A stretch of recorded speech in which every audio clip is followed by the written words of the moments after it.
You know, he's the man who gave us some of the most cherished children's stories ever written, these incredible tales of adventure, friendship, and the laws of the jungle. But he was also a powerful and, let's be honest, a deeply controversial champion for the British Empire.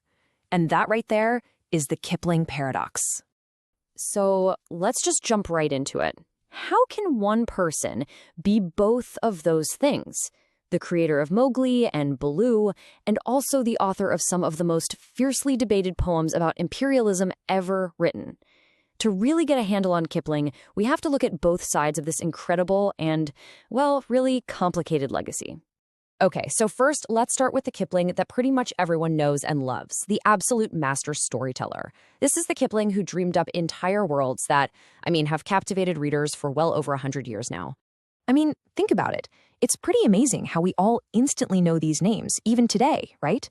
With the Jungle Book, Kipling didn't just write stories about animals, he gave them these rich personalities, their own moral codes. He basically built a society with its own laws and used it to explore things like survival and belonging in a way that just still hits home. And his imagination didn't stop in the jungle, not at all.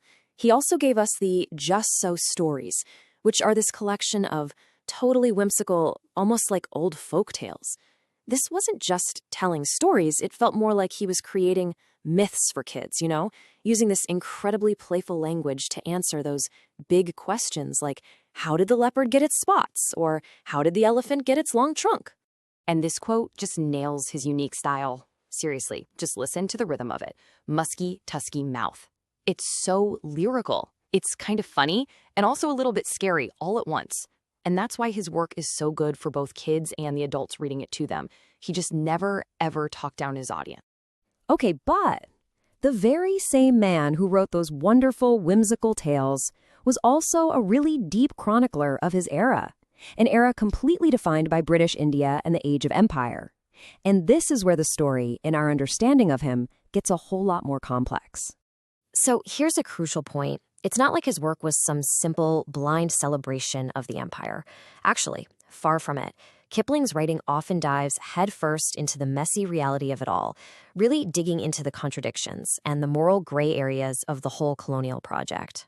Now, to really get what he was doing in his most ambitious novel, you first have to understand this term, the Great Game.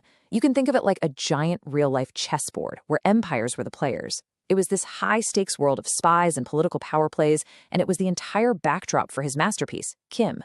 And this is what makes that book so fascinating. It perfectly mirrors the two sides of Kipling's own view of the world.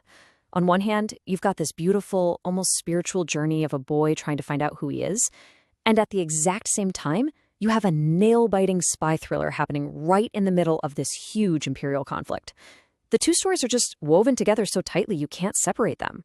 But then there's this. And there is just no way to avoid it. This single poem has become the lightning rod for all the criticism against Kipling. For so many people, it reads as a justification for colonial rule, an attitude that has, and for very good reason, been widely condemned. It makes his legacy incredibly difficult to deal with. So, how in the world do you put all these pieces together? A literary genius on one hand, and on the other, a man who was very much a product of his time, with views we now see as deeply, deeply problematic. This all leads us to the debate that's still raging around his name today. It's really important to remember just how famous and celebrated he was in his own lifetime. In 1907, he got the highest honor in literature. The Nobel Committee praised his incredible power of observation, his originality, and his absolutely remarkable talent for telling a story. And this table really just lays it all out, doesn't it? This is the heart of the whole argument. On one side, you have the undeniable literary giant, the Nobel winner, the master storyteller. But on the other side, the controversy's just as real. The author who celebrated British rule and wrote The White Man's Burden. But look at that last point.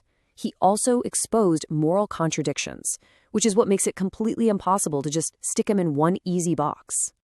And that leaves us with this final, really challenging question. And honestly, it's a question we're not just asking about Kipling. We ask it about a lot of great artists from history. What do you do when timeless, brilliant art is made by a person with very timely and now very troubling views? There is absolutely no easy answer, and that right there is the heart of the Kipling paradox.